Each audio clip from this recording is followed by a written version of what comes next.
iddoo isatti jijjiiraa siin boqachiisa hin boqattaa siin jedheera waaqayyo naan jedhanii natti dubbatan. Jeesaa keessa yaadadhu akkana naan jedhanii bakka naaf kadhatanii tole ameen jedhee kana fudhadhee galee akkasuma iddoo jirru barbaasaan keessa ji'a ja'affaa keessa guyyaa 13 yaadadhaan asii jijjiirramne jechuudha. Manni jijjiirramne kun abbaan manaa kun ijaarsarra hojjetaa. Ijaarsarra yeroo hojjetu kana nama tokko wal malee boolee abarsaanitti akkuma manaa hojii hojjete jechuudha. Firummaa qabnu waliin deemnu hojumarratti wal baran jechuudha. Mana isaan manni lama qaba saawutii qaba shindee qaba mushinaa qaba maqaa waliin midhaan ijaarame abbaa manaa ijaarame mana isatti jedha jechuudha. Ijaaree warra keessi raasaa ofii keessa fudhatu jedhanii jechuudha abbaa manaa guddina jechuudha. Ani fudhadhu yennaan akka keessi ho'i uummatee galee fakkaata. Uummatee itti galee hirreenatti achumarraan itti galee amma wajjummaa jiraata mana keessa jiraata jedhanii jechuudha. Bara kana keessa namni mana jiraatu bakkuma jiru masaajidni beekatu dhabeera jechuudha.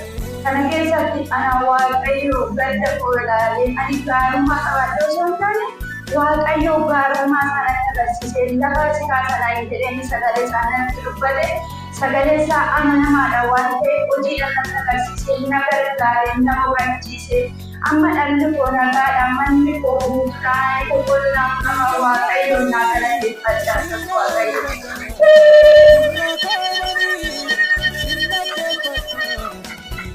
Babaatiin koollee lammaffaan immoo baruma kana keessa maskaraan keessa guyyaa muraasa jechuudha wantuma dhagaasanii achittan dhufee yeroo dhufu kanaan harmee koorratti bara 2012 asuma bukkee kanatti adiin uffattee sinni mana addaati harmee koorratti jechuudha. Inni otuma akkasitti jiru 2017 sinni dhuma morma koo kanarratti na yaa'e jechuudha harma koo kanarratti na yaa'e. Yesuusin jedhe bakka waan arga biyya kanaan jiru bakka narratti leenaarraa ta'an addaatee keessi yookiin addaatee hospitaala dhaquu sodaatee namni faarmaasiin akka warra faarmaasii kun qoricha qabaa waan jedhe hundee kan amma biratti ilaalanii gara fuula keessi deema dhukkubni kun haalaatti qodaa hikimnaa deemu laallaminaa jedhan jechuudha. Ammas faarmaasii man deemee gaafadha faarmaasii honkaa kadhatu kun waan wal fakkaataa naan jedhu. Gara qodaa hikimnaa deemee haalaatti bakka kun qoricha hin qabu achii deemee laallan faarmaasii irraa qoricha argatu naan jedhan. Ani amma hospitaalaan dhandhee maskaranii guyyaa waldaa kanatti namni waaqayyo kana kadhatan barbaadeetu dhumarraan kadhachifachuu barbaade isaan dadhabaniiru bakka na sodaatee naa kadhadhaa jechuun achumarraan mucaaquu addunyaa kootti mucaaquu kan fudhadhee ganama jechuudha akka mucaaquu addunyaa kootti zimmeedhaatoo biyya ammaaraan addaan jedhanii keessa lakkoofsa biyya keessa baafadhee kennadhe. Biyya sana ammaaraan naa fudhanii gosa biyya keessan fudhadhee galee achii badhaabbatee sanatti maqee baay'ee fuula koo kana lafa kanatti maqaa waaqayyoo waameera dhiiga Yesuus jedhe kanatti akkuma qibaatii sanatti morma koo harka koo kana kun mul'atu jechuudha. Nama bira keesseen kee baay'ee salphaadha nan yaadda bakka dhukkoomaatu si qabe naan jedhu kana guyyaa keessatti zarii keenya keessan jiru dhukkubna kana tasuma harma koo irratti na mul'ate malee jechuudha.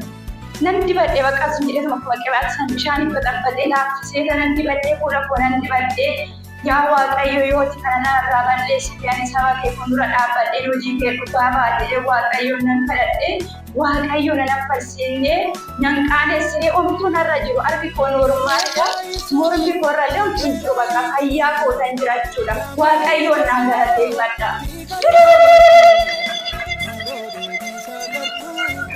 Waaqayyo kana naa godhe.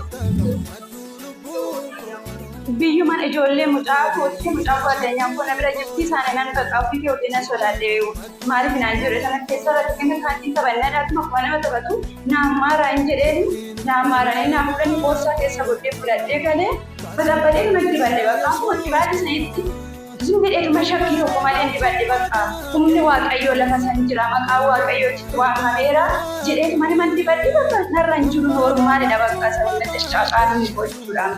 Waaqayyo naa galateeffadha.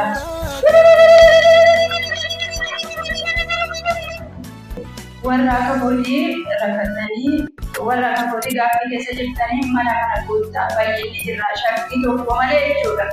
qorichuma hospitaala fudhannu kana shokkii tokko malee namni nutti kennee fudhanna miti. Mana kana immoo qorichatu jira. Humni Waaqayyoo guddaan lafa kana irra jira. Koottaa asitti ba'aa keessan buufattanii galtan malee baatanii galtanii gaaffiin keessan deebi'ee gala malee baatanii galtanii koottaa mana kana fayyina jiraan jedhan.